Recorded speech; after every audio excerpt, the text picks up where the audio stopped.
Mineral wealth کو develop کریں گے, آپ کی ایگریکلچر کو ڈیولپ کریں گے, آپ اپنی منسٹریز کو ہمیں کوآپریشن دینے کا ہدایت کریں, جو انہوں نے کی. کیا ملا عمر یہ ساری ٹیکنیکل چیزوں کو سمجھتے تھے؟ دیکھیں یہ بات انہوں نے فوری سمجھی اور انہوں نے ہی took an action on that. اس کے بعد بھی میں دوسری میٹنگ میں ملا تو وہ بھی بڑی اسی طرح کی باتیں تھیں, انہوں نے اس وقت بھی رسپونڈ کیا, لیکن ہے کہ ویسے وہ امپریشن لیس فیس تھا ان کا اور کرخت قسم کی شکل تھی. آپ افغانستان جاتے رہے ہیں, امہ تعمیر نو کا جو کیا وہاں پہ کام, تو ایک یہ بھی کہا جاتا ہے کہ آپ افغانستان میں شاید طالبان کے دور میں یورینیم سمیت مختلف قیمتی دھاتیں جو ہیں ان کو تلاش کر رہے تھے. نہیں, ہم یہ تھا کہ منرل ویلتھ جو ہے نا اس کے جو آرچائڈس تھے منسٹری آف انڈسٹریز میں, وہ ہم نے اسٹڈی کیا کہ ان کے پاس لوہا کہاں ہے, کاپر کہاں ہے, کیا کیا چیزیں ہیں, اور ان کی منسٹری کو بتاتے تھے کہ تمہارے ملک میں یہ ہے. وہ انہیں خود نہیں پتا تھا, چونکہ طالبان کو کیا پتا, نئے نئے آئے تھے اور یہ تو بڑی ہائی ٹیک باتیں تھیں. اور اس میں پرٹیکولرلی کاپر میں ہم چاہ رہے تھے کہ پاکستانی جو انٹرپرینر ہیں وہ وہاں وہ مائنز کو ایکسپلائٹ کریں جو کہ رشین نے چھوڑی تھیں. کنڑ کے ڈسٹرکٹ میں بتایا جاتا تھا کہ یورینیم بھی ہے وہاں پہ, اور بینگ ہماری بیک گراؤنڈ یورینیم کی, اس کو بھی ہم کہتے تھے کہ شاید پاکستان کے کام آئے اور اس کو بھی دیکھنا چاہیے. تو ایک اسیسمنٹ کی یقیناً ہم نے کوشش کی, ان کے آئل اینڈ گیس ریسورسز کو بھی اسیس کیا. اس کے علاوہ ہمارے ایک ساتھی تھے محترم عبد المجید, مرحوم انجینئر تھے اٹامک انرجی کمیشن کے, ریٹائرڈ. انہوں نے ٹائٹینیم دھات جو ہے نا اس کی مائن کو ڈسکور کیا. یہ تو اور یہ باتیں ہم بتاتے تھے. ہمارا وے آف ورکنگ جو تھا نا وہ بڑا کلین اور کلیئر تھا. یہاں جو ڈائریکٹر جنرل تھے فارن آفس میں افغانستان کو جو ڈیل کرتے تھے, ایک بریگیڈیئر صاحب تھے, ان کو ہم رابطے میں رکھتے تھے. وہاں جاتے تھے تو ایوب عارف صاحب امبیسڈر تھے, ان کی مدد لیتے تھے. تو ہمارا ایم تو یہ تھا کہ پاکستان اور افغانستان دونوں خوشحال ملک بن جائیں اور ایک دوسرے کے ریسورسز سے فائدہ اٹھائیں. آپ کو اریسٹ کیا گیا, پاکستانی ایجنسیوں نے آپ کو اپنی تحویل میں رکھا, لیکن انویسٹیگیشن ساری امریکنز نے کی. کیا آپ کو امریکی سفارت خانے لے جا کر انویسٹیگیٹ کیا جاتا تھا؟ نہیں, مجھے پتہ نہیں, میں کہہ نہیں سکتا ہوں, چونکہ نا جب ہمیں ٹریول کرواتے تھے نا تو کار میں باہر کچھ نظر نہیں آتا تھا اور آنکھوں کے اوپر پٹی بھی باندھ دیتے تھے, اور جب کھولتے تھے تو کمرے میں لے جا کے ایک آدمی ہاتھ پکڑ کے سیڑھیوں سے کون سی جگہ ہوتی تھی, کون سی جگہ ہے, تو ہم لوگ نہیں سمجھ سکتے تھے. انویسٹیگیٹ امریکن کرتے تھے؟ امریکن کرتے تھے. کیا پوچھتے تھے؟ وہ یہ اقرار کرانا چاہتے تھے کہ میں کہوں کہ جی میں نے اسامہ بن لادن کی ہیلپ کیا بم بنانے میں, جو کہ ان کا بالکل ایک غلط مفروضہ تھا, اور میں یہ اقرار کرنے کے لیے راضی نہیں تھا. اس پہ وہ پریشرائز بھی کرتے تھے, ڈراتے بھی تھے, لیکن جو حقیقت چونکہ یہ نہیں تھی اس میں. کیا کسی اعلیٰ امریکی عہدیدار نے بھی اس دوران آپ سے انویسٹیگیٹ کی؟ ٹیمیں بدلتی رہتی تھیں اور 56 ڈیز رہے, اس دوران کئی ٹیمیں آئی ہیں, درجن بھر ٹیمیں آئی ہوں گی, اور آخر میں جارج ٹینٹ کہا جاتا تھا کہ وہ بھی آئے ہیں, اور تھوڑی دیر کے لیے ان سے بھی ملاقات ہوئی. اور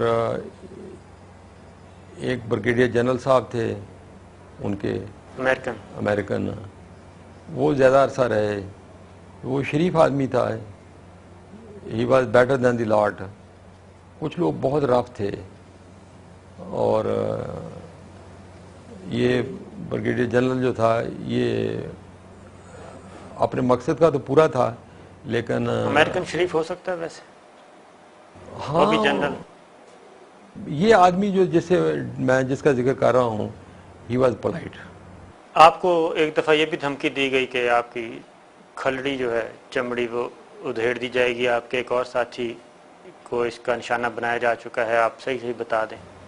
ہاں ایسے ہوا کہ انہوں نے کہا کہ ایک ہمارے جو افغانستان میں ڈائریکٹر تھے یو ٹی این کے، اس کا نام سہیل فاروقی تھا، انہوں نے کہا کہ سہیل فاروقی کو ہم نے پکڑ لیا ہے، اس کی ہم نے چمڑی دیڑھی ہے اور اس نے سب کچھ بک دیا ہے اور بتا دیا ہے کہ تم انہیں بم بنا کے دے رہے تھے اور اب تم بھی بول اٹھو تو تمہیں معاف کر دیں گے، اگر تم نے نہ بولا تو سہیل کو ہم تمہارے سامنے پروڈیوس کریں گے اور وہ کہے گا پھر تمہارا بھی حال وہی کریں گے۔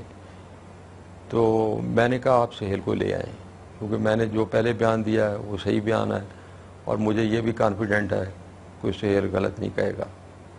تو پھر انہوں نے کہا اچھا ہم کل لائیں گے، پھر وہ تو معلوم ہوا کہ دیور جھوٹ پکڑنے والی مشینیں، ان سے بھی آپ کو گزارا گیا؟ کئی دفعہ، اور وہ خود ہی سوال کرتے تھے، خود ہی رزلٹ مانیٹر کرتے تھے، خود ہی رزلٹ اناؤنس کرتے تھے اور کہہ دیتے تھے کہ مشینیں پکڑ لیا تم جھوٹے ہو۔ اور اس میں یہ ہے کہ بڑا ٹینشن کا کام ہے، اور 8 گھنٹے انہوں نے مجھے نا بٹھائی رکھا، اور کبھی ایک آدمی ہوتا تھا، کبھی 2 ہوتے تھے، کبھی 3 ہوتے تھے۔ بشیر صاحب، آپ پر پابندی عائد کی گئی سیکیورٹی کونسل کی طرف سے، اس کے باوجود کہ آپ بے گناہ قرار پا چکے ہیں، کیا آپ اس پابندی کے خاتمے کے لیے کوئی کوشش نہیں کریں گے؟ نہیں، میں کوئی کوشش نہیں کروں گا، مجھے کیونکہ ایک تو میرا خیال ہے کہ میری کوئی نہیں سنے گا، اور میرا مقدمہ میرے رب کے پاس ہے۔ اللہ تبارک تعالیٰ نے مجھے بڑا فضل کیا کہ رہائی کے بعد میرا ملنا جلنا بہت کم ہو گیا، میرے اوپر بہت ساری پابندیاں تھیں، لوگ ڈرتے بھی تھے ملنے سے، ابھی بھی ڈرتے ہیں لوگ، تو مجھے بہت وقت ملا جس سے میں نے قرآن کریم اور سائنس کے حوالے سے تقریباً 1 ڈزن کے قریب کتابیں لکھی ہیں، ریسرچ کرتا ہوں، پڑھتا ہوں رات کو۔ تو اللہ نے مجھے ایک ایسا کام دے دیا جو شاید کسی اور کے لیے کرنا بھی مشکل تھا، کیونکہ اس کام کے لیے ایک سائنس کی بیک گراؤنڈ بھی چاہیے تھی اور دین سے محبت بھی۔ پاکستان کو مزید کوئی ایٹمی دھماکے کرنے چاہیے، اور وہ کس نوعیت کے ہوں گے؟ دیکھیں، یہ تو سائنسدانوں کو اگر ٹیسٹ کی ضرورت ہے تو کرنے چاہیے، لیکن ہے کہ ویپن ڈیولپمنٹ جو ورلڈ میں ہوتا ہے نا، وہ ہے کہ ٹیکٹیکل ویپنز جو کلین ہیں، جس سے زیادہ ریڈیو ایکٹیویٹی نہیں پھیلتی اور تھوڑے اور ٹارگیٹڈ ایریے کو تباہ کرتے ہیں، ان کی ڈیولپمنٹ جو ہے وار میں زیادہ فائدہ مند ہوتی ہے۔ یہ جو اسٹریٹجک ویپن ہے جو کہ لارج اسکیل میں جو یورینیم ہوٹا والا پروجیکٹ جو ہے، اس سے جو ویپن بنتے ہیں وہ ڈرٹی ہوتے ہیں، اس میں ریڈیو ایکٹیویٹی بہت زیادہ ہوتی ہے، لیکن پلوٹونیم بیسڈ ویپن جو ہے ریلیٹیولی کلین ہوتے ہیں، وہ بھی کلین اتنے نہیں ہوتے ہیں۔ تو وہ پاکستان بنا سکتا ہے؟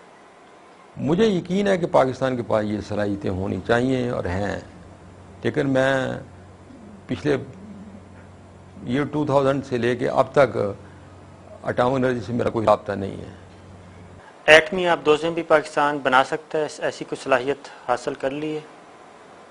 یہ بھی میں ڈیولپمنٹ سے بالکل ناآشنا ہوں، لیکن جو کچھ آپ جانتے ہیں اس کی روشنی میں، اس کی روشنی میں یہ کہہ سکتا ہوں کہ جس لیول پہ خوشاب ری ایکٹر کے بعد اور دوسری ٹیکنالوجی کے بعد ہم پہنچ گئے تھے، یہ کام مشکل نہیں تھے ہمارے لیے، ہم یہ کام آسانی سے کر سکتے تھے۔ مزید ایٹمی ری ایکٹرز پاکستان کو لگانے چاہیے؟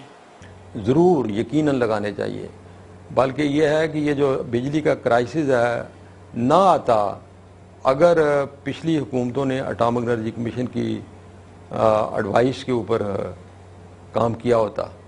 اٹامک انرجی کمیشن ہمیشہ ایک مکس انرجی پیٹرن کا بتاتا رہا ہے، اور اس میں یہ تھا کہ یہ 2000 تک 5000 میگا واٹ نیوکلیئر ہوں گے، 5000 کی جگہ پہ ہمارے ابھی 500 بھی نہیں ہوئے ہیں۔ آخری سوال، کوئی زندگی میں پشیمانی ہوئی ہو کبھی، یا کچھ کرنا ایسا کچھ کہ آپ کر سکتے تھے نہیں کر سکے؟ دیکھیں، زندگی میں پشیمانی تو الحمدللہ میں کہوں گا کہ I have passed a satisfied life. جو میں کرنا چاہتا تھا اس کے اوپر میں نے بھرپور طریقے سے کیا، کھول کے کیا، لوگوں کی ناراضگی سے بھی کبھی نہ ڈرا. لیکن جس وقت مجھے ریٹائرمنٹ لینی پڑی اس وقت میں محسوس کرتا تھا کہ ابھی میں بہت کنٹریبیوٹ کر سکتا ہوں نیوکلیئر ٹیکنالوجی میں. اس کا کبھی کبھی خیال آتا ہے کہ شاید مجھے اگر موقع ملتا تو میں بہت کچھ کر سکتا. انتہائی مختصر بشیر صاحب کہ کیا پاکستان کا ایٹمی پروگرام محفوظ ایٹمی ہتھیار؟ پاکستان کا ایٹمی پروگرام اگر پاکستان آرمی مضبوط مضبوط جوڈیشری اور مضبوط جمہوری ادارے، اگر یہ تینوں چیزیں مضبوط ہوں تو پاکستان کے پروگرام کو کوئی کچھ نہیں کر سکا. پاکستان کا پروگرام ہمیشہ محفوظ رہے گا. ہم نے اپنی فوج کو بچانا ہے، اور جو لوگ فوج کے خلاف لڑ رہے ہیں میں آپ کے پروگرامز کی وساطت سے انہیں اپیل کروں گا کہ پاکستانی فوج کی عزت کرو. یہ پاکستان کی محافظ ہے، ہماری آئیڈیالوجی کی محافظ ہے، ہمارے نیوکلیئر پروگرام کی محافظ ہے. پاکستان انشاءاللہ ہمیشہ رہے گا. لیکن اگر ہم نے فوج، جمہوری ادارے اور عدالتی نظام کی تحفظ نہ کیا تو پاکستان کا نیوکلیئر پروگرام کیا، پاکستان بذات خود بہت بڑے خطرے میں ہے. بہت شکریہ سلطان بشیر الدین محمود صاحب. ناظرین، سلطان بشیر الدین محمود جو کہ ایک ممتاز ایٹمی سائنسدان ہے، کسی بھی ٹی وی چینل کو یہ ان کا پہلا انٹرویو تھا. ہم ان کے انتہائی ممنون ہیں کہ انہوں نے وقت ٹیلی ویژن کے لیے اپنا وقت نکالا اور پاکستان کے ایٹمی پروگرام اور اس کے مختلف مراحل میں جن جن ہستیوں نے جو جو کردار ادا کیا اس کے بارے میں ہمیں تفصیل سے آگاہ کیا.